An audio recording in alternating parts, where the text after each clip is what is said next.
उसकी दीवानी हुई कहो कैसे हो गई जादूगर चला गया मैं तो यहाँ खो।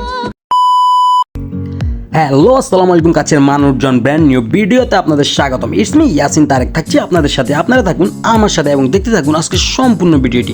হ্যাঁ, ভিডিও দেখে বুঝে যাচ্ছেন যে কোথায় আসছি, কেন আসছি, সব কিছু বুঝে গেছেন। আসছি কিন্তু হসপিটালে চলে আসছি, গ্রামীণ হসপিটালে। কেন সেটা তো বুঝতেই পারতেছেন না, অবশ্যই বোঝার কোনো ওয়ে তো নাই। হ্যাঁ, আসেন মেন কথাতে আসি। জিনিসটা হচ্ছে ছোটো ভাই জাবেদুল ইসলাম শাকিল ওর বোনের মেয়ে হয়েছে, মানে আমাদের ভাগ্নি হয়েছে। সো ভাগ্নিকে দেখার জন্য চলে গেলাম হসপিটালে ছোটো ভাইয়ের সাথে। ছোটো ভাই অনেকভাবে বলছে দেখে আসি। হ্যাঁ, অবশেষ এই তো দেখতে পারতেছেন আমাদের ভাগ্নি জাবেদুল ইসলাম শাকিলের বোনের মেয়ে, আমাদের সবাই ভাগ্নি। ও ছোটো ভাই ওর ভাগ্নিটা অনেক কিউট। যাক মাশাল্লাহ, সবাই বোন এবং বোনের মেয়ের জন্য দোয়া করবেন।